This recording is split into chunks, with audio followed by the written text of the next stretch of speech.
Hello दोस्तों, कैसे हैं आप सब।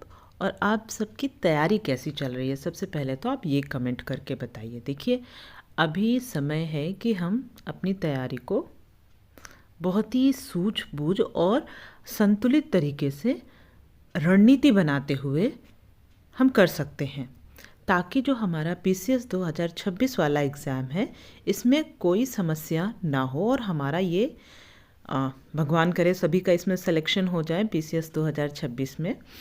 तो हम पढ़ेंगे सबसे पहले कि दिल्ली सल्तनत, ये हमारा दिल्ली सल्तनत के बारे में, कि दिल्ली सल्तनत की शुरुआत कहाँ से हुई, कैसे बना। इसके पहले बहुत सारे आक्रमण हुए थे भारत में। कहाँ से हुए थे?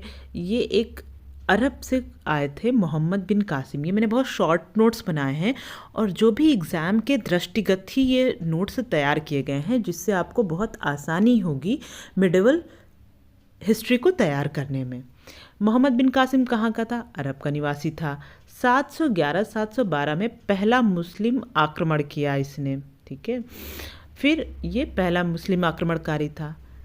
अब देखिए ये कहाँ से था। फिर उसके बाद गजनी राजवंश, और गजनी राजवंश को ही यामनी वंश भी कहा जाता है, जिसका शासक अलप्तगीन था। उसका पुत्र सुबुक्तगीन था और सुबुक्तगीन का पुत्र महमूद गजनवी था। भारत के उत्तर पश्चिम में हिंदू शाही राजवंश का राज था, जैसा कि हम जानते हैं, जिसका विस्तार हिंदू कुश पर्वतमाला तक था। हमारे 998 में महमूद गजनवी शासक बना। कहाँ का? गजनी का शासक बना महमूद गजनवी। और इसने महमूद गजनवी ने 17 बार भारत पर आक्रमण किया। कब से कब तक? 1000 से 1026 के बीच में इसने आक्रमण। जब इसने आक्रमण किया, भीमदेव प्रथम के शासन में इसने सोमनाथ मंदिर पर आक्रमण किया, जो कि कब हुआ था? 1022 से 64 ईस्वी के बीच में। फिर चंदेलों पर आक्रमण कब किया गया? 1019 से 20 ईस्वी में, जिसके शासक विद्याधर थे। और ये जो शासक विद्याधर हैं, ये महमूद से पराजित नहीं हुआ था। इनको कौन कौन सी उपाधियाँ दी गई थी? यामुनी दौला, महमूद गजनी को यामुनी दौला की उपाधि दी गई थी। इसको अमीनुल मिल्ला भी कहा जाता था। इसके जो दरबारी इतिहासकार थे, ये बहुत सारे प्रश्न पूछे जाते हैं। इसमें उतबी था, जिसमें उजारी फारश का था ये, और इसने लिखी थी किताब किताबुल यामनी या तारीख़ यामनी। ये बहुत बार प्रश्न में पूछा जाता है। आप जानते हैं कि जब एग्ज़ाम में प्रश्न आते हैं तो आराम से 6-7 क्वेश्चन जो हैं वो हमारे मिडाइवल हिस्ट्री से आ जाते हैं, आर्ट एंड कल्चर से आ जाते हैं, किताबों से आ जाते हैं। तो जो किताबें उस समय लिखी गई हैं उससे पूछ लिए जाते हैं। शासकों का क्रम पूछ लिया जाता है कि कौन सा शासक कब कब हुआ, ठीक है। दूसरे इन्होंने इनकी जो दूसरे इनके इतिहासकार थे वो अलबरूनी थे, जो इनके शासन में थे। उसके बाद बैहाकी थे, जिन्होंने तारीख़ सुबुक्तगीन लिखा थी, और इनको उपाधि दी गई थी पूर्वी पेप्स की उपाधि दी गई थी। फरिश्ता ने शाहनामा लिखा था। इसे पूर्व का तोमर भी कहा जाता है। इसने तारीख़ फरिश्ता भी लिखी थी। बीजापुर के शासक इब्राहिम आदिल शाह को समर्पित था ये। अगर पूछा जाए प्रश्न की तारीख़ फरिश्ता किसके ऊपर लिखी गई थी, तो ये बीजापुर के शासक इब्राहिम आदिल शाह को समर्पित थी।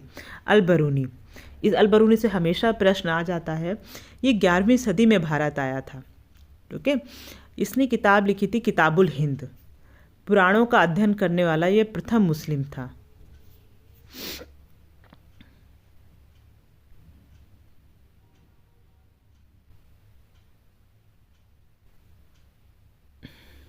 अब इसको थोड़ा सा मैं स्क्रॉल करती हूँ कि ये कहाँ से जाएगा।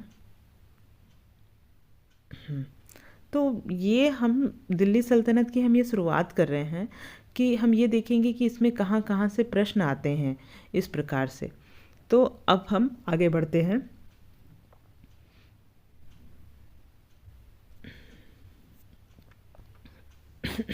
सॉरी, देखिए अब मोहम्मद गौरी के बारे में। मोहम्मद गौरी बहुत बड़ा शासक था। इसका पूरा नाम था मोहम्मद शहाबुद्दीन मोहम्मद गौरी। इसको शाम भी कहा जाता था। ये मध्य एशिया गौर का शासक था। ये 1178 में इसने गुजरात पर आक्रमण किया। भीम द्वितीय विजय हुआ और गौरी पराजित हुआ। 1175 से 76 के मध्य मुल्तान उच्च पर आक्रमण किया इसने। 1191 में पृथ्वीराज चौहान के साथ इसने लड़ाई करी, जिसमें गौरी परास्त हुआ था। इसे ही हम तराइन का प्रथम युद्ध कहते हैं। पूछा जाता है कि तराइन का प्रथम युद्ध कब हुआ था, तो 1191 ईस्वी में हुआ था। 1192 में तराइन का द्वितीय युद्ध हुआ था, जिसमें गौरी विजय हुआ था और पृथ्वीराज चौहान पराजित हुआ था। 1194 में चंदावर का युद्ध हुआ था। अब देखिए, लाइन देखिए, तराइन का प्रथम युद्ध 1191, तराइन का द्वितीय युद्ध 1192, चंदावर का युद्ध 1194 में, जिसमें गौरी विजय हुआ था और जयचंद पराजित हुआ था। जयचंद पूछा जाता है कि कहाँ का राजा था, कन्नौज के गढ़वाल का राज्य था। अब देखिए, इनके जो सिक्कों प्रचलित थे इनके समय में, या इन्होंने जो सिक्के चलाए थे, उस पर देवी लक्ष्मी की आकृति थी और दूसरी तरफ कलमा की आकृति थी। देखिए, उत्तर भारत में इक्ता प्रथा प्रारंभ करी थी। प्रथम इक्ता कुतुबुद्दीन ऐबक को दी थी। अब कुतुबुद्दीन ऐबक 1206 से 1210 ईस्वी तक। गुलाम वंश का प्रथम शासक कौन था? कुतुबुद्दीन ऐबक था, जिसका शासन था 1192 में। 1206 तक गौरी के प्रतिनिधि के रूप में उत्तरी भारत के विजित भागों को संभाला और तुर्की शक्ति का विस्तार किया था। कुतुबुद्दीन ऐबक ने क्या किया था? 1192 में 1206 के मध्य गौरी के प्रतिनिधि के रूप में उत्तरी भारत के विजित भागों को संभाला और तुर्की शक्ति का विस्तार किया। बख्तियार खिलजी ये दास था। 1202 में इसने बिहार जीता था और 1204 से 5 पर बंगाल पर इसने आक्रमण किया था लक्ष्मण सेन से, और लखनौती को इसने राजधानी बनाया था बख्तियार खिलजी ने। नोट दे पढ़ लीजिएगा। गौरियों ने अपने सैनिक जीवन की शुरुआत गजनवियों के अधीन शुरू किया। बाद में दोनों में भिड़ंत हुई। गौर साम्राज्य के समानांतर ही ईरान में ख्वारिज्मी साम्राज्य की स्थापना हुई थी। खुरासान को लेकर गौर व ख्वारिज्मी में भिड़ंत हुई थी, जिसमें गौरी पराजित हुआ। भारतीय महाद्वीप की जब वो वहाँ से पराजित हो गया तो उसने भारतीय उपमहाद्वीप की ओर रुख किया। 1173 में मोहम्मद गौरी को गजनी की गद्दी पर आसीन किया गया। 8वीं सदी में तांग शासक था। चीन में उस समय 10 से 12वीं सदी में शुंग शासक था और 13वीं सदी में मंगोल शासक था।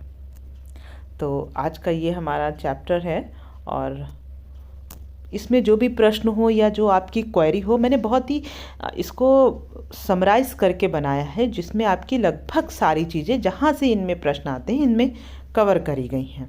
ठीक है, आगे हम इसको फिर से कंटिन्यू करेंगे। पूर्ण मध्यकालीन इतिहास को हम समझेंगे और आगे पढ़ेंगे। क्वेश्चन के सहित हम इसको आगे डिस्कस करेंगे। Thank you. नमस्कार दोस्तों।